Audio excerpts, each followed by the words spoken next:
دوی له تانه پوښتنه کوي چې هغه ورځ به دغه غرونه چیرته لاړ شي. ووایه چې زما پروردګار به هغه خاورې ری کړي، وابه یې لوځوي او ځمکه به یو داسې هوار سوتره میدان جوړ کړي چې په هغه کې به ته هیڅ لوړه ژوره ونه وینې. په هغه ورځ به ټول خلک د آواز کوونکي په بلنه سم سیخ راشي، یو بڅری کوږوالی به ونشي ښودلی او غږونه به د رحمان خدای په وړاندې خپ شي. له ډېر ټیټه غږ نه پرته به ته نور هیڅ وانه وري. په هغه ورځ به شفاعت په درد نه خوري مګر دا چې چاته رحمان خدای د هغې اجازه ورکړي او د هغه خبر اورېدل خوښ کړي. الله د خلکو په وړاندې وروسته ټول حال باندې پوهیږي او نورو ته د الله په ارتباط پوره معلومات نشته. د خلکو سرونه به د هغه تل تر تله ژوندي د کائناتو مدبر په وړاندې ټیټ شي. نامراده به وي په هغه وخت کې چا چې د ظلم د ګناه پیټه یې راخیستی وي او هغه چاته به د څه ظلم او حق ضایع کېدو خطر نه وي چې ښه عمل وکړي او د دې ترڅنګ هغه مؤمن هم وي. او ای محمد صلی الله علیه وسلم، په همدې ډول مونږ دغه عربي قرآن نازل کړی دی او په دې کې مو راز اخطارونه ورکړي دي. ښایي چې دوی له انحراف نه ځان وژغوري یا د ده په برکت په دوی کې د متوجه کېدو څه نښانې پیدا شي. نو پورته او لوړه دی حقیقي باچا او ګوره د قرآن په لوستلو کې تلوار مه کوه تر څو پورې چې تا ته د هغه بشپړه وحی نه وي رسول شوي او دعا وکړه چې ای پروردګاره ما ته لا زیات علم راکړه. مونږ له دې نه مخکې آدم علیه السلام ته یو حکم کړی و خو هغه هیر کړ او مونږ په هغه کې تصمیم ونه مینده. یاد کړه هغه وخت چې مونږ پرښتو ته ویلي و چې آدم ته سجده وکړئ. هغو ټولو خو سجده وکړه مګر یو ابلیس و چې انکار یې وکړ. په دې سره مونږ آدم علیه السلام ته وویل چې ګوره دا ستا او ستا د میرمنې دښمن دی، داسې نشي چې دی تاسې له جنته وباسي او تاسې په غم او بدبختۍ اخته شئ. دلته خو تاسې ته دا هوساینې شته چې نه وږي بېوزلي اوسیږئ نه مو تند او تودوخه ربړوي.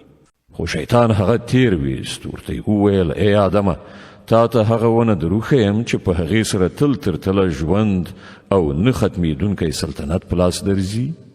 په پای کې دواړو میړه میرمنې د هغې ونې میوه وخوړله. نتیجه دا شوه چې سمدلاسه د هغو سطر یو د بل په وړاندې لوڅ شو او دواړه د جنت په پاڼو سره د خپلو ځانونو په پټولو باندې لګیا شول. آدم علیه السلام د خپل رب نافرماني وکړه او له سمې لارې نه واوښت.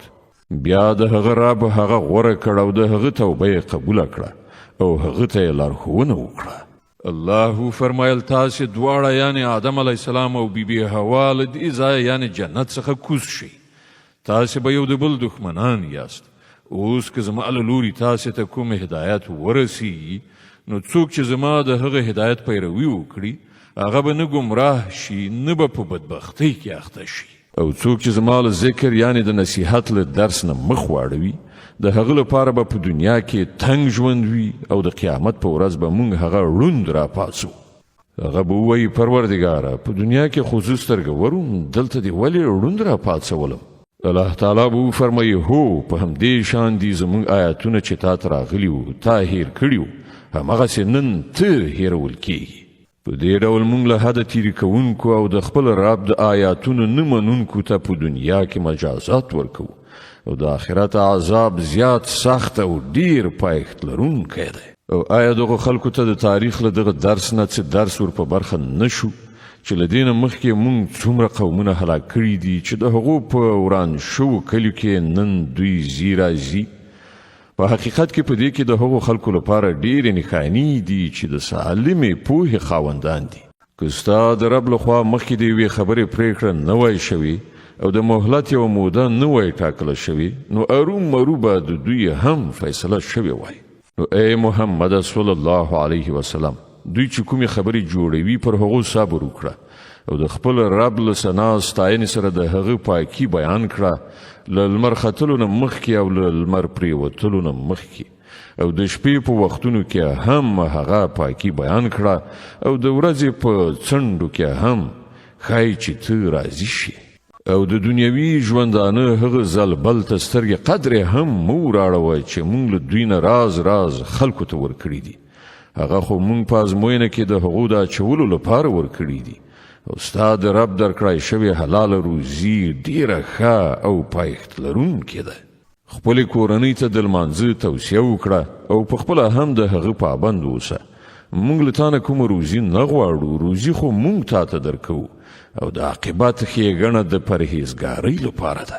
هغوی وایي چې دغه سړی د خپل رب له لوري نه کومه نښانه یعنې معجزه ولې نه راوړي؟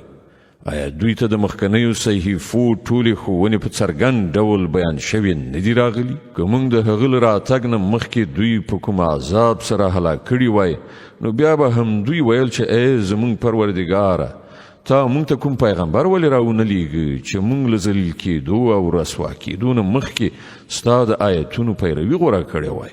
ای محمد صلی الله علیه وسلم، دوی ته ووایه هر یو د چارې عاقبت ته سترګې په لاره دی. نو اوس منتظر اوسئ، ډیر ژر به در معلومه شي چې څوک په سمه لاره تلونکي دي او څوک د هدایت موندونکي دي. الله ستر رښتیا ویونکی دی.